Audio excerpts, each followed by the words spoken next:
Michael Weaver, what is up? How's it going, my man? Hey, can't complain. Doing better than I should. How are you, brother? I am good. This is Jonathan Washburn, the Dean of Mortgages, with my buddy, my longtime friend from high school, Michael Weaver, with the Virus Group Real Estate Extraordinaire there in Indianapolis, Indiana. I got a frantic text from Michael this morning, and he was like, hey, we need to talk about what's going on in real estate, and we need to help people try to get around all of this crazy stuff that the Fed is doing right now. And I'm like, yeah, let's do a video for sure. That sounds like a lot of fun. So here we are trying to bring you some real estate education today. Thank you so much for joining us. If you have any questions, please comment and we will try to answer as we're going. So Michael, tell me kind of what you texted me this morning and what we're going to try to talk about today. It was super early. I actually almost felt bad about sending it that early, but I was like, if he's got his iPhone, he'll have it on silent. So I got kids. I'm up at that time anyway. I think all parents understand what we're talking about. Oh yeah. Well, so here's the deal. Been in the real estate market since 2006, and it has been a wild ride, I would say, for the last couple years. We all knew the faucet would shut off, but I don't think anybody saw that it was going to shut off as quick as it did.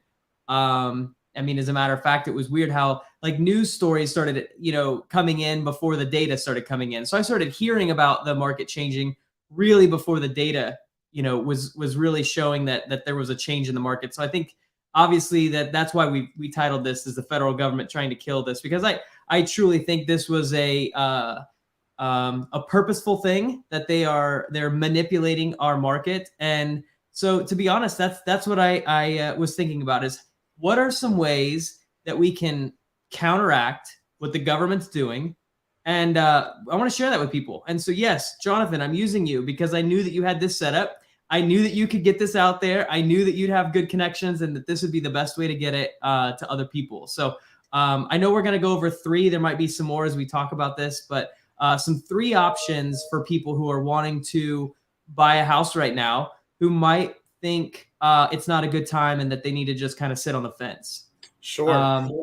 Yeah, no, I think it's kind of interesting, right? The federal government is really trying to step in and help as much as it possibly can. And what does this mean for the housing market? It means that we have been in tough straits these last few months.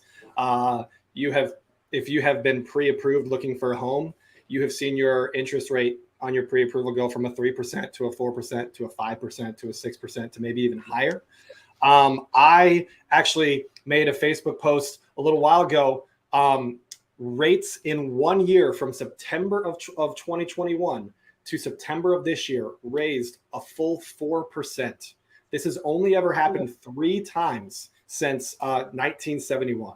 So yeah, Michael and I wanted to talk to you today about some things that you can do to sort of address this problem. I wish we could just snap our fingers and say, hey, I found a magic button and there's still a 3.5% rate hiding over here under this rock. Don't worry, we got it. We don't have anything like that, but we do have some pretty good ideas, I think, to try to help you with some of this stuff. So Michael, kick us off. What's one thing that we can do to try to save some money during this suboptimal time? All right. So the first one, I'm going to cut you deep, buddy, but unfortunately it's just a way that you could do it. And that is going to a local bank. They seem to be able to have products that can be up to as much as 2% below what you're finding out in the market. How they do this though is it's a lot slower and a lot more painful of a process. So there is a trade-off, and we actually have a solution for that trade-off. But going to a local bank, we've got one here in Greenfield Banking Company. One of those, any bank that would not write on Fannie or Freddie, that is kind of who can sort of avoid this rate hike. So like I said, they are slower. So one thing that I would suggest is going to someone like John. Okay, get your loan, get it done, get it completely finished, and close on time. And after you've made 6 payments, go to the local bank and refinance. That's one quick way to get around that problem that they have. And also it helps you get into your house and you don't have to worry and be stressed about the local banks and how slow they can kind of work sometimes. Sure. Yeah, Michael, this one hurts a little bit, right? Because here we are talking, and like the solution for a lot of people might actually be don't talk to me, right? But look, No, I don't think they should talk to you. They definitely should talk to you first. But I think everyone should talk to me, but I think it's important to make this point. You need to talk to more than one person. Exactly. Right? You need to talk to more than one person to find out what is out there. Now, don't talk to 30 lenders. That's the best way to drive yourself crazy. And it's going to take you too long. By the time you talk to the 30th, the terms that the first guy gave you are going to be way different in this market, especially. But it's important to kind of know what's out there. There are some, so what you're talking about is sometimes local banks will have what's called a portfolio product. This is not a loan that they sell back to the government right away after they close. This is a loan that they keep for forever, right? And because they keep this for forever, they're basically allowed to give you whatever rate you want. There are some really aggressive portfolio products out there right now at some of the local banks in my area that I'm just going to be honest, I can't touch, right? And I want everyone to know this. Like, yeah, if like there's a bank near me that's got a 15-year arm that is absurdly priced, and it's like I can't beat that. Now, what do you also get with that? Their restrictions on those are going to be very, very high, right? I might be able to lend to people with credit scores down to 580. These portfolio products, they might not go below 740. So if you're, a 720 credit score borrower that's putting 5% down, you might not be able to get that. But, there are options out there. But more than anything, talk to more people, right? When I worked at these big retail banks, the last thing I wanted people to do was talk to other lenders. Here's a secret, because I knew my rates weren't as good, as competitive as other places, right? Now in the broker world where I can write loans with 103 different lenders and I can really compare people to as many banks as possible, I'm very confident that more often than not, I'm going to have the best products, the best rates, the best terms that anyone can have. Sometimes I do still get beaten out by a local bank. And if you qualify for that and maybe you have, a 45 or 60-day close, you're not worried about closing late, it's a really good option for you. Yeah, I think it's definitely something to keep on the table as you're kind of navigating these waters. Another one is find someone who's looking to sell that has an assumable mortgage. So, for instance, Mr. and Mrs. Smith, they bought their house, say the last 5 or 6 years, and they have a mortgage. Most VA loans, if not all, are assumable. And you just talk to them and you can assume their mortgage. Now, there might be a gap between what they obviously owe and what they're willing to sell. So you would then piggyback a second mortgage, a home equity line, a bridge line, whatever kind of product that would be a second. Or if you have the cash, you could bridge it that way as well. But that's one way to also avoid getting the full amount of your mortgage at that higher interest rate. Is you could get a large chunk of that taken with a smaller rate. You do need to qualify for the mortgage though, so that's something that you'd have to keep in mind. But most people, I think, if they're out shopping for a house, I feel like I've had a lot less people who didn't qualify for a mortgage. I feel like a lot of people who've reached out, via internet leads or whatever, they still qualify. So I don't think that would be a problem. But that's number two. Yeah, no. So that's going to be definitely a more niche sort of, option, but it's a very real option, right? Especially look at listings. Oftentimes, listing agents will say this property can come with an assumable mortgage that's locked in at 2.75%, right? Someone got a loan, bought the house 2 years ago. They're in a crazy low interest rate. It might be a good option for you. Now, you're going to have to cover whatever gap there is, between the purchase price and, whatever is left on that mortgage. Maybe you're coming from a strong cash position and you can do that. Maybe you have to get a HELOC or a second mortgage to cover that. Those are options, but those are great things to inquire about, right? Especially if you see that the house that you're trying to buy was purchased in the last 3 years. It's a very good possibility that it's got an incredibly low interest on that first mortgage. And maybe you can do some negotiating to try to assume that mortgage. That's good. Now, John, most people might not know if their loan is assumable because most of the time people don't ask that.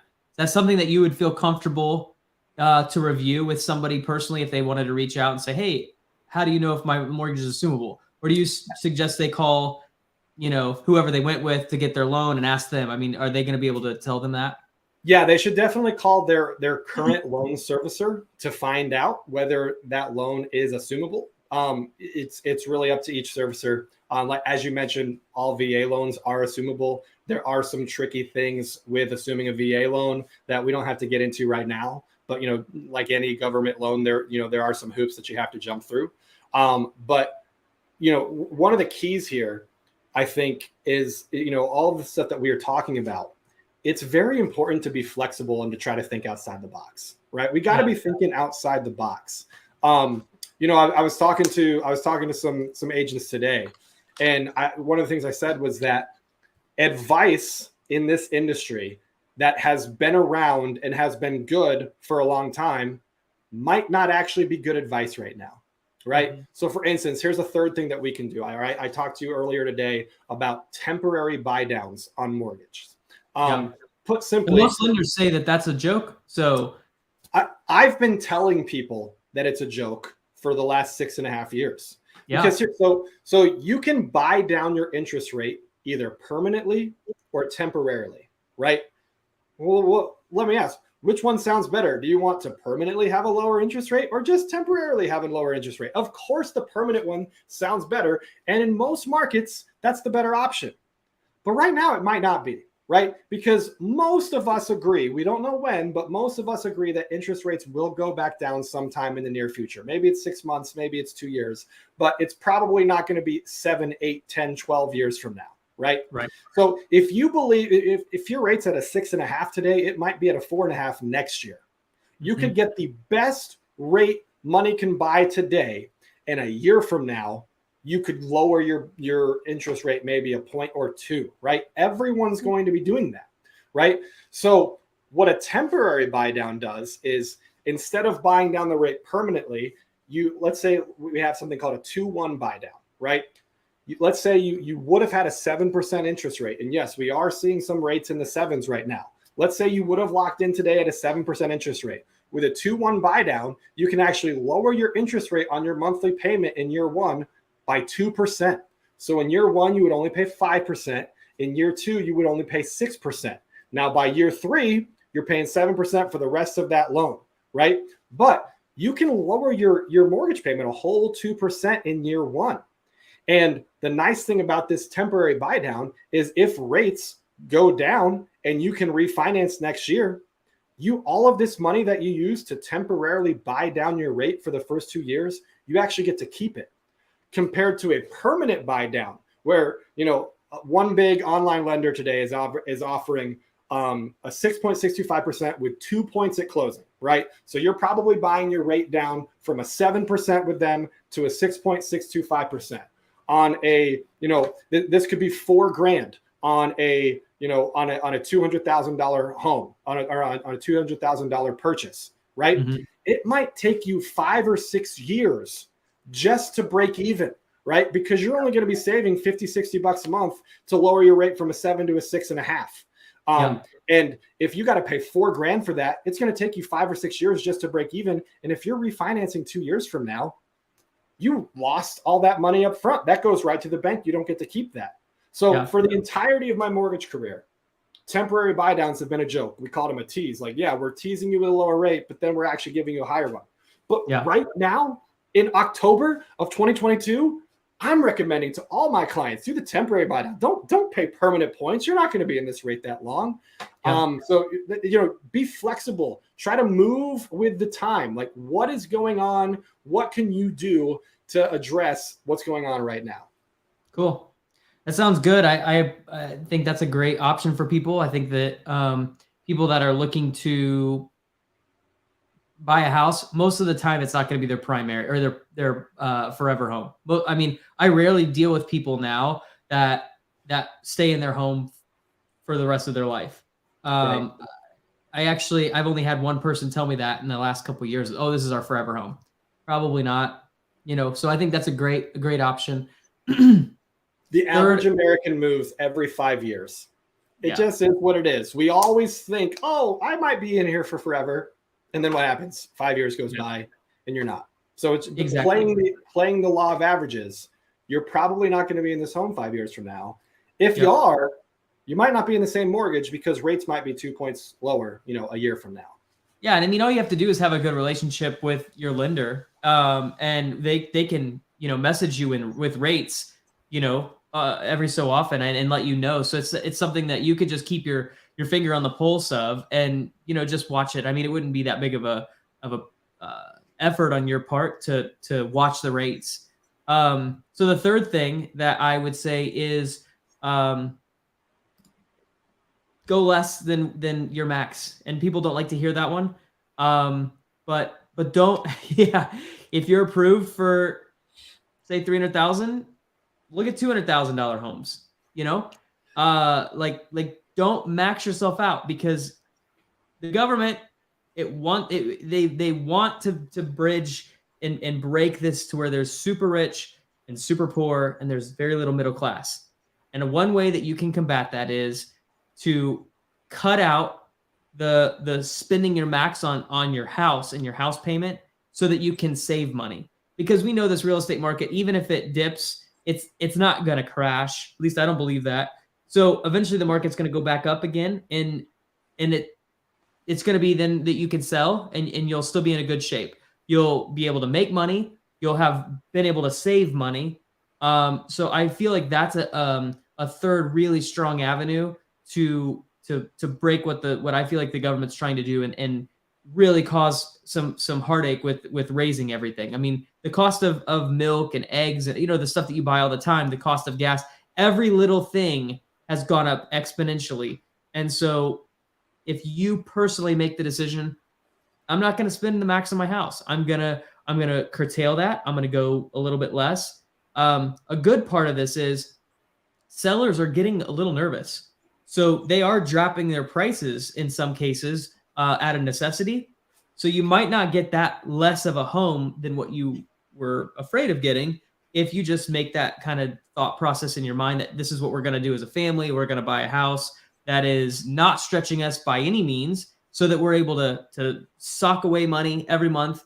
And in the meantime, your house is gaining value over time. So that's number 3. Totally agree. Yeah. When I'm talking to my clients to pre-approve them, I don't ask them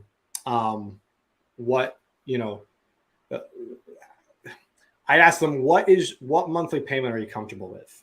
Yeah. Right. A lot of times they'll say, no, John, just tell me the maximum amount that I can borrow. And I say, no. Tell me the monthly payment amount that you're comfortable with. Because you see mortgage rules are created to have to cater to certain families, right? So for instance, if you have a husband and a wife on a loan and they both have jobs, right? But one of them has better credit than the other, we might take one of these people off of the loan to get them a better interest rate. We've got income in that household that we're not using on the mortgage. So because there might be income in the house that we're not using, we could maybe go all the way up to a DTI of like 56.999% in some cases. Well, if we included that other income, the DTI is not nearly that high, but if we excluded it, it is really high, right? So we do this, like lenders do this, so for these special exceptions. What we don't want to do is have both people on the loan and still have a DTI of 56.999%. Like you would be shocked how much I can actually approve people if I were to tell them, and you'll be at a monthly payment of this rate, they would be blown off of their feet, right? So really dial in, what am I comfortable paying a month? And then don't allow house prices and other things to distract you from that point where you would be comfortable. If you don't want to spend more than $1,500 a month, that's good, right? That's a great thing. You can't buy a $300,000 house today. You might have been able to last year when rates were in the 2s, but you just can't today. And I think your advice is really good. Live within your means, right? Yeah. Live within your means. Yeah. And I do want to expound on that because that was a good point. Don't make the seller don't make their cost your problem. Meaning, like, don't say, well, this is all I can afford, so I expect the seller to sell me a house. Like, you can't be like that. Like, you have to look at homes that would fit in that budget. Don't say, hey, I only want to spend 300,000, so I want to look at homes that are 350,000 because I expect them to come down 50. Like, don't do that to your broker, and don't do it to Right. yourself. Like, you're gonna get Yeah, upset when they're like, no, I'm not coming down, and you've wasted all this time. for sure. So that's that. We got a question on Facebook from Belinda Fulton. How's it going, Belinda? Thank you so much for watching.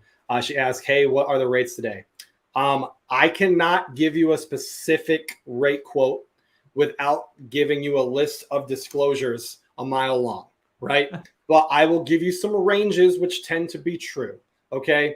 If you have good credit and you're buying an FHA loan with 3.5% down, for me as a broker with the lenders that I can use, my rates right now are in the high fives. This would be a par rate. If you're not putting any extra money down towards the mortgage, I'm seeing rates today in the high fives, maybe low sixes. If you have bad credit, credit below 640, and you're buying an FHA or a VA loan, you're probably going to see par rates, rates where you don't have to pay anything else, in the high sixes. On conventional, if you have a 740 plus credit score, you're putting at least 20% down. You're probably looking at something in the mid to high sixes. If you're putting less down, we may actually see a rate that starts in the sevens. If you have a credit score of less than 700, even if you qualify for a conventional loan, I am almost always recommending for you to get an FHA loan right now, because the rates are absolutely brutal for conventional loan buyers with less than 700 credit scores. Belinda asks, wow, can a buyer lock that in? Great question. If you shop with the Dean of Mortgages, we do have some lock and shop options where we can lock your rate in before you even go out house shopping. It does cost money, right? And in general, whenever you lock a rate, if you want to lock a rate for a longer period of time, it costs more money, right? Not all banks will let you do that. If you shop with the Dean of Mortgages, you definitely can. But yeah, great questions, Belinda. Thank you. Cool. Okay. Number four, pay cash. Okay? Oh man. There are ways to get your house with cash. John, if you owe very little on your house, can they come see you to get a home equity line on their home to make them a cash buyer? And then they can rent out their other house there until the market changes or until the rate changes. Like, that's another way they could get around these rates.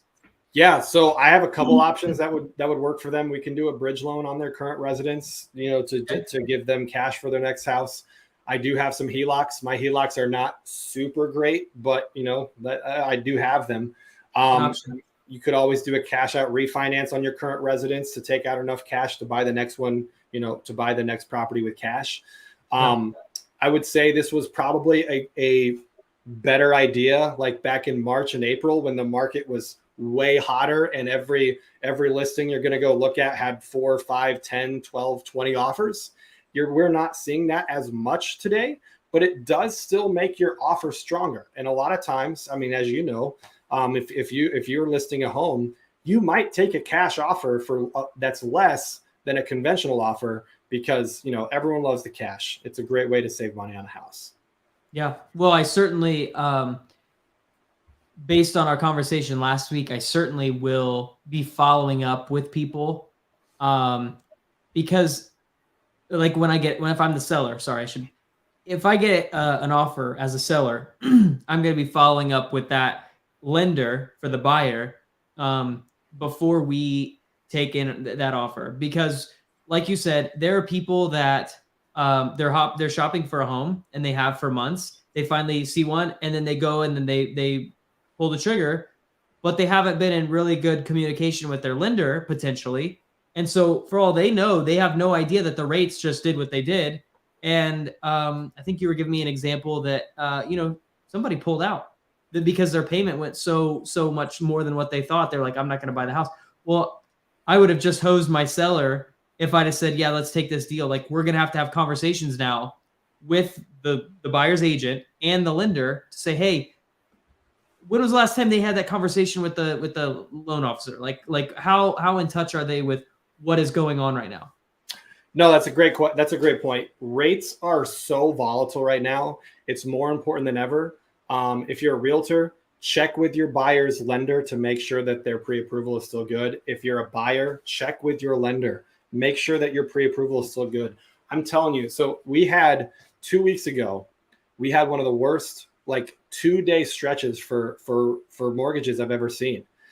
In one day, interest rates hiked by 174 basis points, and then the next day they hiked by another 90 basis points. So in like a 3-day period of time, they got worse by more than 250 basis points. It was theoretically possible 2 weeks ago, and this actually did happen to me. It's not just a theory. This actually happened. I pre-approved a guy on Wednesday morning. Rate was, call it, 6%. He went and looked at a house Wednesday evening. They made an offer on that house on Thursday. That offer was accepted Friday. I got the contract on Monday, and the interest rate that I had quoted him went up by almost 3/4 of a point. And he no longer qualified for it because he was one of these guys like you're talking about.